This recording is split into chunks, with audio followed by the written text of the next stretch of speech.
So tell us what's sort of different this year for you in your second year. I know you've been asked that a million times, but what was sort of point of emphasis for you the whole off season as you approach this? How is this going to be any different than last year for you? You know, so last year I spent the winter in D.C. I don't know if you guys know that, but yeah. And I spent a lot of time just watching videos and watching our club and assessing what some of our issues was. Right. Our premises of spring training is really to get back to the fundamentals of the game, and right. play the game, doing the little things, and really harness what the game is all about, and that's playing defense, good pitching, good base running. Our base running last year was, was horrid. It really was, and we need to be a better base running team. I'm not talking about base stealing because we were pretty good at that. I'm just talking all around base running, decision making. Did you realize it at the time that it was that bad, or did you have to actually take a second look and go, "Wow, it really was"? Yeah, you have to take a second look because no fault to the players. They want to be aggressive. Are they just not listening to the coaches? No, because you have a first base coach, you have a third base coach. There's signals like why were so many guys running into outs? This is what my feelings about that. When you're running the bases, your first 3 steps is critical. If you're not really engaged to do it, just like you are when you go up there in the batter's box, as you know, you're engaged to hit. It's the same thing with base running. So as soon as you hit the ball, you become a base runner, and that's our emphasis. Hey, when you come out of that box, it's not going to be, it's going to be, hey, let's get after it. I'm a base runner now, and we're always going to think in twos. Try to get to don't try to get to first base. Hey, make a good turn, put pressure on the defense. Right. Those kind of things. And so far, the spring training, we've done really well on advancing to the next base, putting the pressure on the defense, and I like what I see. Oh, that's good. And one of the things that's been talked about is you've raised the bar for Trey, right? Because he's so dynamic on the paths, and I don't know, I think you were quoted as he wanted 80 attempts, some number like that.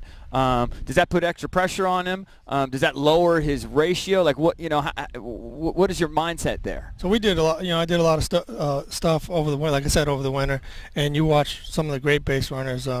Ricky Henderson, Tim Raines. I went back, in the year that Ellsbury stole all those bases, and you see how many attempts these guys. Ricky Henderson had like over 100 attempts every year. Right. And Tim Raines, he was up in the 80s. Ellsbury, the year he stole all those bases, he was like 88 attempts. And Trey has that kind of speed. Absolutely. Right. Absolutely. And I think he's maturing a lot when it comes to those kind of things. He's learning. He's still a young player, and he's learned a lot about what he needs to do. And mostly I told him, I said, hey, you're getting on base now. So every time you're on base, you're a threat. Right. So, hey, if you get thrown out 15 times, but you have 85 attempts, you're stealing 60 bases, 70, or 70 bases, whatever.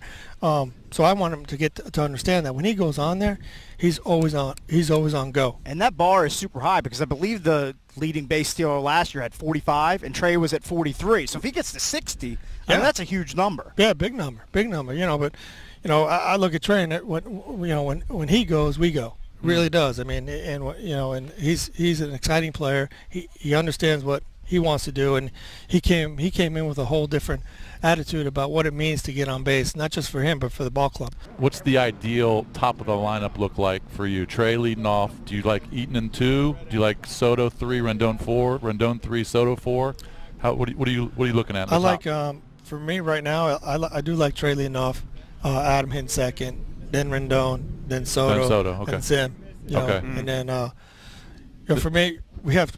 Right now, we have 2 lefties in our lineup, so it stretches it out a little bit better. Right. And I like Soto hitting behind Rendon. And then Dozier where? And then Dozier will be 6, and then the 2 catchers. Right. And then we're flexible. We can hit the pitcher 8th, Robles, Taylor 9. Right. So we'll figure those things out. Did you guys do that last year at all? Yeah, we hit the pitcher 8th. Oh, you did? Yeah. Let me ask you about the 5th spot. I know everyone's asking about that.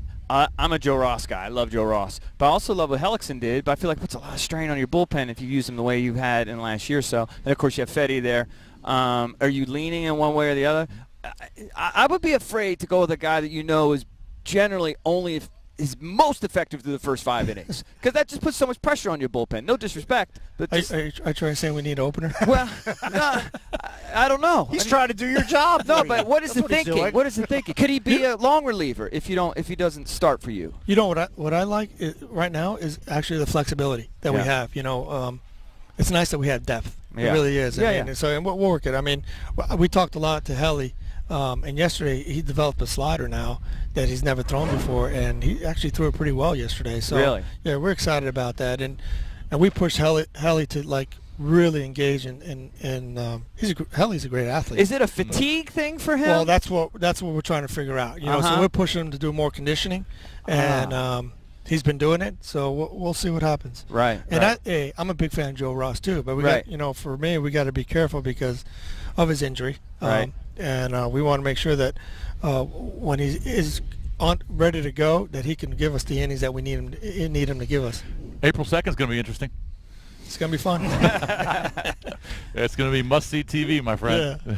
Do we have any? People talk about, hey, what are you going to do when you got a scouting report? Could you imagine me telling Max hey, we're going to walk him? Right. That ain't happening. That's actually what he wants you to do. Well, I would torture. He just wants you to give him an FU and walk him every time.